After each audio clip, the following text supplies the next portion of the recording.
आप सबको जय मसीह की। आज तारीख है 26/11/2025 और हम सुबह का वचन पढ़ेंगे। हम पढ़ेंगे पहला पत्रस की पुस्तक में से उसका 3 अध्याय। हे पत्नियों, तुम भी अपने पति के अधीन रहो, इसलिए कि यदि इनमें से कोई ऐसे हों जो वचन को न मानते हों, तो भी तुम्हारे भय सहित पवित्र चाल चलन को देखकर बिना वचन के अपनी अपनी पत्नी के चाल चलन के द्वारा खिंच जाएं। तुम्हारा श्रृंगार दिखावटी न हो, अर्थात बाल गूंथना और सोने के गहने या भांति भांति के कपड़े पहनना, वरन तुम्हारा छिपा हुआ और गुप्त मनुष्यत्व नम्रता और मन की दीनता की अविनाशी सजावट से सुसज्जित रहे, क्योंकि परमेश्वर की दृष्टि में इसका मूल्य बड़ा है।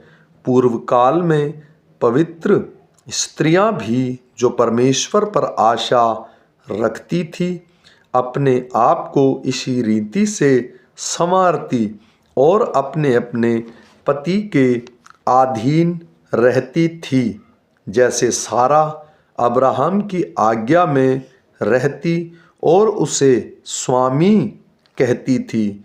इस प्रकार तुम भी यदि भलाई करो और किसी प्रकार के भय से भयभीत ना हो, तो उसकी बेटियां ठहरोगे। वैसे ही हे पतियों, तुम भी बुद्धिमानी से पत्नियों के साथ जीवन निर्वाह करो और स्त्री को निर्बल पात्र जानकर उसका आदर करो, यह समझकर कि हम दोनों जीवन के वरदान के वारिस हैं, जिससे तुम्हारी प्रार्थनाएं रुक न जाएं। अतः सब के सब एक मन और कृपामय और भाईचारे की प्रीति रखने वाले और करुणामय और नम्र बनो। बुराई के बदले बुराई मत करो और गाली न के बदले गाली न दो, पर इसके विपरीत आशीष ही दो, क्योंकि तुम आशीष के वारिस होने के लिए बुलाए गए हो। क्योंकि जो कोई अच्छे जीवन की इच्छा रखता है और अच्छे दिन देखना चाहता है, वह अपनी जीभ को बुराई से और अपने होठों को छल की बातें करने से रोके रहे। वह बुराई का साथ छोड़ और भलाई ही करे। वह मेल मिलाप को ढूंढे और इसके यत्न में रहे, क्योंकि प्रभु की आंखें धर्मियों पर लगी रहती हैं और उसके कान उसके विनती की ओर लगे रहते हैं, परंतु प्रभु बुराई करने वालों के विमुख रहता है। यदि कोई भलाई करने के लिए उत्तेजित रहो, तो तुम्हारी बुराई करने वाला फिर कौन है?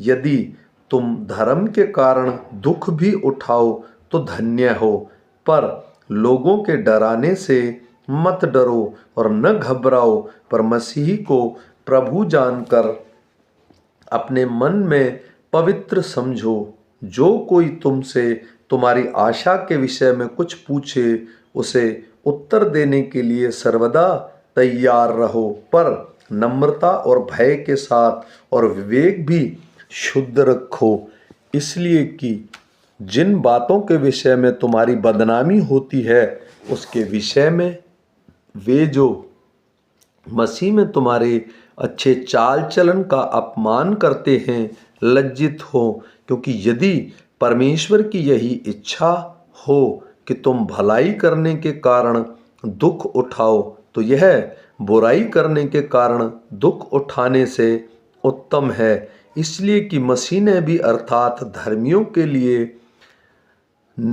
पापों के कारण एक बार दुख उठाया, ताकि हमें परमेश्वर के पास पहुँचाए।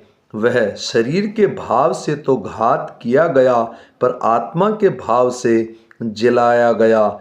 उसी में उसने जाकर कैदी आत्माओं को भी प्रचार किया, जिन्हें उस बीते हुए समय में आज्ञा न मानी, जब परमेश्वर नूह के दिनों में धीरज धरकर ठहरा रहा और वह जहाज बना रहा था, जिसमें बैठकर थोड़े लोग अर्थात 8 प्राणी पानी के द्वारा बच गए। उसी पानी का दृष्टांत भी अर्थात बपतिस्मा यीशु मसीह के जी उठने के द्वारा अब तुम्हें बचाता है। इससे शरीर के मैल को दूर करने का अर्थ नहीं, परंतु शुद्ध विवेक से परमेश्वर के वश में हो जाने का अर्थ है। वह स्वर्ग पर जाकर परमेश्वर की दाहिनी ओर बैठ गया और स्वर्गदूत और अधिकारी और सामर्थी उसके अधीन हो गए हैं। आमीन।